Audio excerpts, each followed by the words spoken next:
निज संसार सार दिखाती सारभूत सब सार दिखाती साचा मुक्ति मार्ग दिखाती जिनवाणी जयवंत रहे नित जयवंत प्रभु दर्शाती जिनवाणी जयवंत रहे नित जयवंत प्रभु दर्शाती जिनवाणी जयवंत रहे जिनवाणी जयवंत रहे जिनवाणी जयवंत रहे।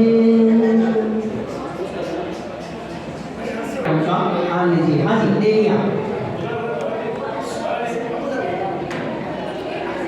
आवाज। हे माता इस संसार में शरणभूत कौन है? प्रश्नों को आप ध्यान से सुनिएगा, मैं बीच में बोलता रहूंगा रिपीट करने के लिए। प्रश्न है, हे माता इस संसार में शरणभूत कौन है? सुनो देवा, निश्चय से तुम एकमात्र आत्मा ही शरण है और व्यवहार से पंच परमेश्वर की शरण है। इसके अलावा किसी का निश्चय ही नहीं करना चाहिए। हे बहुत माता बढ़िया। शुद्धात्म रूपंच गुरु जग में शरणागोय मोहोदय जिय के प्रथा आन कल्पना होय। दो ही शरण है भैया, एक तो और दूसरे इसके अलावा। बहुत बढ़िया। हाँ जी हे माता इस संसार में कौन सी अपूर्व वस्तु है? हे देवी, इस संसार में केवल विद्या विज्ञान में जैन धर्म ही अपूर्व है। हे माता इस संचालक में कौन है? सुनो देवी, एकमात्र राग मूर्छाली और आत्म अनुभव सहित जो है उस संसार में सुखी है। इस संसार में सुखी कौन है? तो क्या उत्तर आया माता जी का, सुना आपने? जो राग से मूर्छा से रहित हैं वे जीव ही इस संसार में, और जो बाकी राग सहित हैं और अपने को सुखी मान रहे हैं वे तो हैं तो दुखी और अपने को सुखी मान रहे हैं। ऐसी बढ़िया चर्चा है। हाँ जी बोलिए देवी। हे माता जगत में माता देवी माई में बोलिए। हे माता जगत में कौन जीव अज्ञानी है? इतने बड़े जगत में अज्ञानी कौन है? आप में से कोई है क्या? आप में से कोई है क्या अज्ञानी? हाँ तो अब माता जी क्या उत्तर दे रही है, सुनिए। सुनो देवी, जो जीव पुत्र परिवार आदि मित्र को शत्रु को अपना मित्र मानते हैं वे सब यही उनका अज्ञान है। देखो कितना बढ़िया उत्तर है। आप लोग ध्यान से सुनते हैं तो बताता हूँ फिर से रिपीट करके। आवाज जो पुत्र मित्र परिवार आदि शत्रुओं को अपना मित्र मानते हैं वो है अज्ञान। फिर से, पुत्र मित्र परिवार आदि शत्रु और इनको क्या मान रहे हैं? ये कौन है? अज्ञानी। तो हम भी क्या हैं? ओह गजब हो गया। माता जी की तत्व चर्चा कितनी अद्भुत है। हाँ जी खुद देवी पूछिए। हे माता इस जगत में सुभट अर्थात वीर कौन है? हाँ वीर कौन है इस जगत में? सुनो देवी, जो विषय कषाय को जीतते हैं वे ही इस संसार में सुभट अर्थात वीर हैं। हे माता इस जगत में कायर कौन है? हे देवी, जो इंद्रियों के दास है वही इस जगत में कायर है। वाह क्या सुंदर चर्चा है। वीर कौन है और कायर कौन है? तो वीर कौन है? जो इंद्रियों को जीतते हैं वे वीर हैं, और जो इंद्रियों के दास बने हुए हैं वो तो कायर हैं। ये तो आप सैंपल समझिएगा। ये तो बहुत सरल चर्चा है। देवियों और माता की चर्चा तो और भी गहन अध्यात्म से भरी होती होगी। हाँ जी देवी। हे माता जगत में कौन जीव दूसरों का शासन कर सकता है? सुनो देवी, जो स्वयं अपने पर अनुशासन करता है वह जीव इस जगत में दूसरों पर शासन कर सकते हैं। अरे अच्छी लगे तो ताली बजाओ भैया। दुनिया में ताली बजा के लूटने वाले भी दुनिया में बैठे हैं। आपसे कहेंगे ताली बजाओ और आपने ताली बजाई तो निकालो। ऐसे लेने वाले भी हैं। हम तो ताली बजा के दे रहे हैं आपको।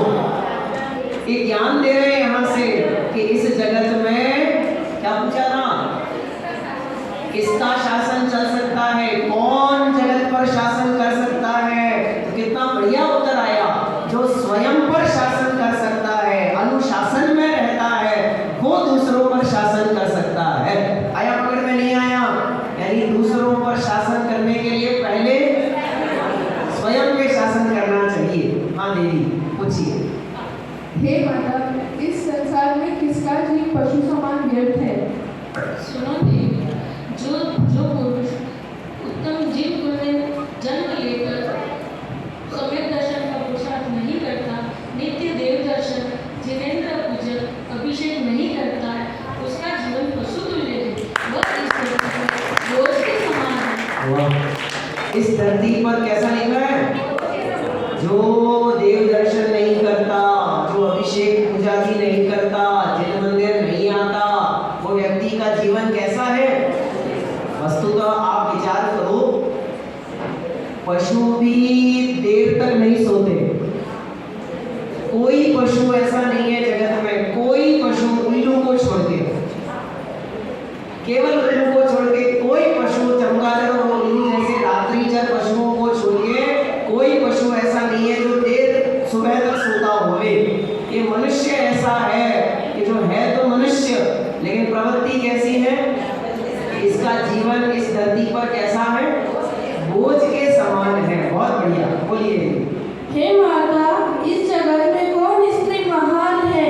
सुनो देवी, जो तीर्थंकर जैसे महान जीवों को जन्म देती हैं, वे सभी स्त्रियां इस संसार में महान हैं। वाह, क्या बात है। देखो, समस्त बार कहा यही जाता है कि पुरुष महान है, स्त्री तो निम्न समझी जाती है, लोअर कैटेगरी में मानी जाती है। लेकिन अपने जब यहाँ हुआ था ना कवि सम्मेलन 10 लक्षण महापर्व के दिनों में, ये शायद वीरा ही बनी थी, वीरा था भी भक्ति, हाँ ये बैठी, ये बनी थी एक, आप लोगों ने, मेरे को याद है अच्छे से वो पात्र शब्द दिमाग में गूंजते हैं। उनके पहले वाले शायद एकत्व था उसके पूर्व में, और एकत्व ने कहा था कि नारी नारी, तो नारियां तो बिल्कुल कैसी होती हैं, याद है तुमको? नहीं याद? नारियों की बहुत बुराई करी। तो यहाँ वीरा जब आई थी उसने कहा था कि तुम नारी नारी मत कहो, नारी नर की खान, नारी से पैदा हुए 2400 भगवान। स्त्री तो है जो तीर्थंकर जैसे पुत्र को जन्म दे सकती है, और किसमें इतनी सामर्थ्य है? तो जो स्त्री अपने संतान को तीर्थंकर वत शिक्षा देती है, तीर्थंकर वत संस्कार देती है, वो स्त्री धन्य है, वो कुल धन्य है, वो परिवार धन्य है, जो अपने बच्चों को धर्म मार्ग में लगाते हैं। हाँ जी देवी।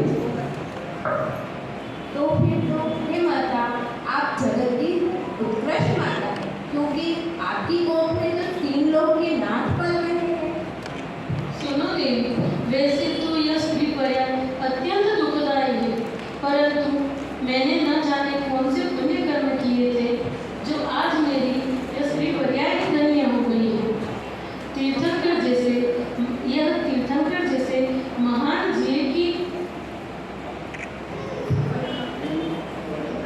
महिमा है, मैं तो निमित्त मात्र हूँ। वाह, क्या बात है।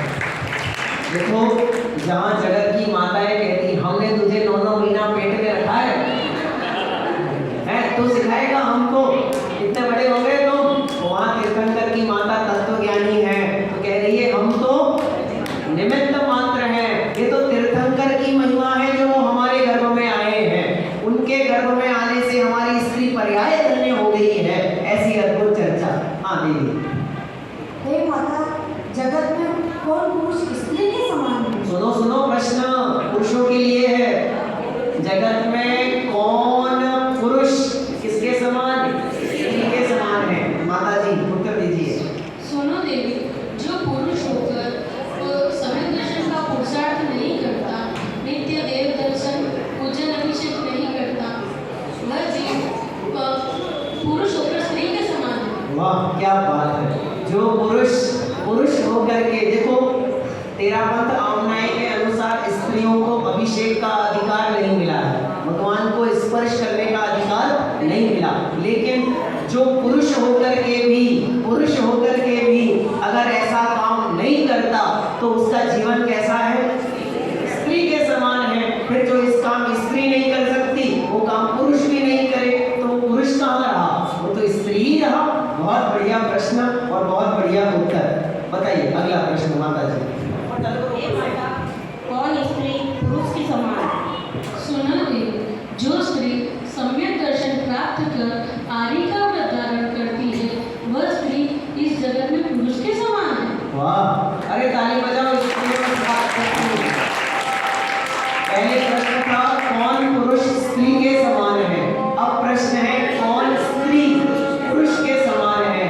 अरे जो स्त्री पर्याय में होकर के आर्य का व्रत धारण करती है, उत्कृष्ट व्रतादि धारण करती है, ब्रह्मचर्य धारण करती है, व्रत संयमादि लेती है, वो स्त्री तो कैसी है?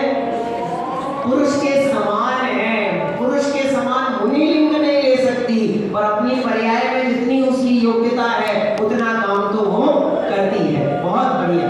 हाँ, हे माता, जगत में कौन रोगी नहीं है?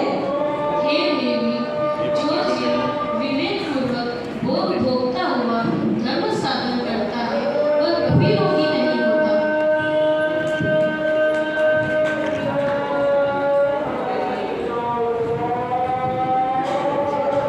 हे माता, इस जगत में कौन जीव सुख को पाता है? सुनो देवी, जो जीव सदा संतोषी रहकर सिद्धों का सुमिरन करता है, वह जीव सुख पाता है। बहुत बढ़िया। दुनिया में भी उक्ति है संतोषी सदा सुखी, प्राणी सदा सुखी, शील प्राणी सदा शुचि, शील जब तक ज्ञान ध्यान प्रभाव है। हमारे तो 10 लक्षण महामंत्र की पूजाओं में ये पंक्ति बार बार कही जाती है, सुख पावे संतोषी प्राणी, संतोष में ही सुख है। ये वर्तमान काल की परिस्थितियां हैं, आप सब ध्यान देना इन बातों पे। जिनके बच्चे छोटे हैं वो भी समझ लीजिए। हम बच्चों को पैकेज के पीछे भागना सिखाते हैं। 12 lakh, 15 lakh, 25 lakh, 30 lakh, America, Bangkok, Thailand, Australia, Brazil. अरे जब बाहर ही भेजना था तो पैदा क्यों किया? पैदा काय को किया था? काय के लिए पैदा किया था? संतानें हमने अपनी सेवा के लिए पैदा करी हैं। जो हम बुढ़ापे में आए तो हमें धर्म मार्ग में लगाए, और यहाँ तो बोल रहे हैं अमेरिका में, और पिताजी मर जाए तो 3 दिन बाद आवे और वहां से कहे कि मेरी इंतजार मत करना। वो आपके 25 लाख, 30 लाख, करोड़, 2 करोड़, 25 करोड़ क्या काम के? सुनने आपको लग सकता है, हाँ कहने में ऐसे ही लगता है, पैसे तो पैसे ही होते हैं, काम तो पैसे ही आता है। ऐसा नहीं है। आप गहराई से विचार करोगे तो संतोष में ही सुख है। जितना सामग्री और सुविधाओं के पीछे भागते हो उतना ज्यादा हमें क्या मिलेगा? दुख ही प्राप्त होता है। बहुत बढ़िया चर्चा है। हाँ जी देवी। हे माता, इस जगत में कौन किस पर हंसता है? हे देवी, ये धरती राजा पर, लक्ष्मी शेठ पर, और स्त्री पुरुष पर, और साधु संसारी पर हंसता है। हे माता, निवेदन है कि ये प्रश्न का उत्तर आप दोहरा दीजिए। प्रश्न ये था कि हे माता, इस जगत में कौन किस पर हंसता है? कौन किस पर हंसता, किसकी हंसी उड़ाता है? हाँ जी माता जी, एक बार जोर सुनो से। देवी, हाँ जी। ये धरती राजा पर, लक्ष्मी सेठ पर, स्त्री पुरुष पर, और साधु संसारी पर हंसता है। बहुत बढ़िया। अब आप इसका महत्व समझो कितनी गंभीर बात है। ये धरती राजा पे हंसती है, और मैं प्रधानमंत्री बन गया तो कुर्सी कहती है कौन सा परमानेंट है? कौन सा परमानेंट है? हैं? 2 साल 5 साल, इसके बाद तो तेरी सत्ता खत्म होने वाली है।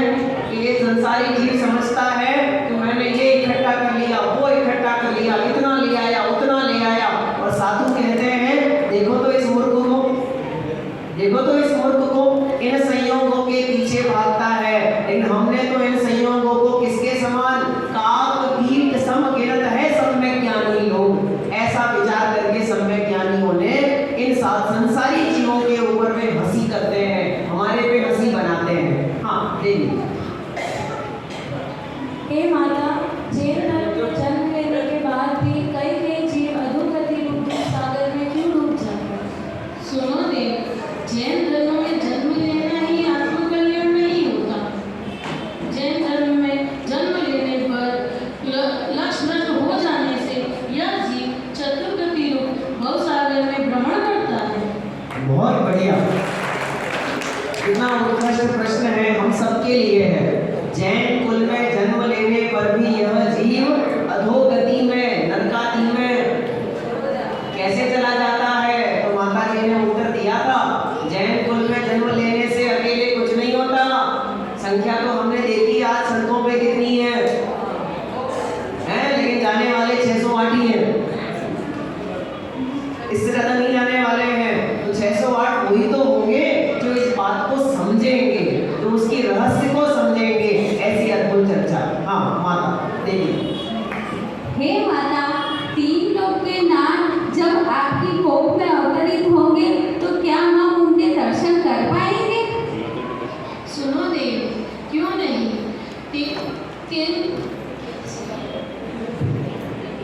तीन लोग ये तो 3 लोग के नाथ है।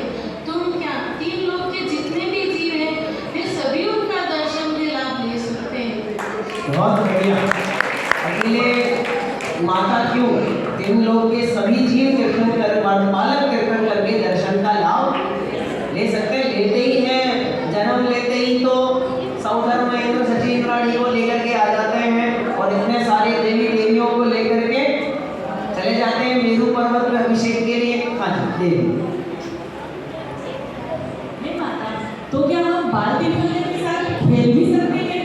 क्या हम उनको अपनी गोदी में बिठाकर अपना जीवन धन्य कर सकते हैं? सुनो देवी, तुम बहुत चतुर हो। अब तुम तत्व चर्चा छोड़कर राग की बातें कर रही हो।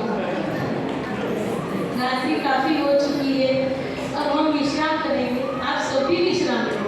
बहुत बढ़िया। रुकिए रुकिए देवियों, रुकिए माताएं, आपका परिचय हम यहाँ प्रस्तुत। अभी वो अंतिम प्रश्न कितना सुंदर था। माता की बुद्धि कितनी चतुर है। जैसी देवी ने पूछा कि क्या हम तीर्थंकर पुत्र को अपनी गोद में ले पाएंगे, क्या हम खिला पाएंगे, तो प्रश्न तो हमको बहुत अच्छा लग रहा था, लेकिन माता ने बड़ी चतुराई से कहा तुम बड़ी चतुर हो। थोड़ा सा इधर आ जाइए। विषय क्या कर दिया, हमारा विषय पलट करके उसे राग रंग में डाल दिया। हाँ जी, ये राग रंग की क्रियाओं में उलझने की बात नहीं है। तत्व चर्चा के समय तो तत्व चर्चा ही होनी चाहिए। मैं जल्दी जल्दी परिचय प्रस्तुत कर देता हूँ। सर्वप्रथम मंगल से प्रस्तुत किया सुश्री मणि गंगावत गुडर कालिया। हाँ जी, और इधर माता रो रही, माता का पुत्र रो रहा है, आ जाइए इधर से। चेतना जैन, हाँ माता जी का पात्र सब जानते ही हैं। हमारे शिल्पा भाभी जी गुडर कालिया, हमारे रुचिता भाभी जी, श्रीमती कुशल जी अखावत, श्रीमती नीलांजना जी बंडी, मनीषा जी बंडी सॉरी, श्रीमती निहारिका जी, श्रीमती खुशबू जी, श्रीमती आशा जी संगावत, श्रीमती माया जी घोरावत, श्रीमती लवीना जी गंगावत, सुश्री, इतने सब में एक ही सुश्री है। सुश्री क्या बताओ, सुश्री सुहानी जैन, श्रीमती धनलक्ष्मी जैन, सुश्री सोनम जी जोधावत, श्रीमती यशवंत जी, श्रीमती अंजलि जी लोलावत और श्रीमती किंजल जी गंगावत। जोरदार तालियों से हमें सबका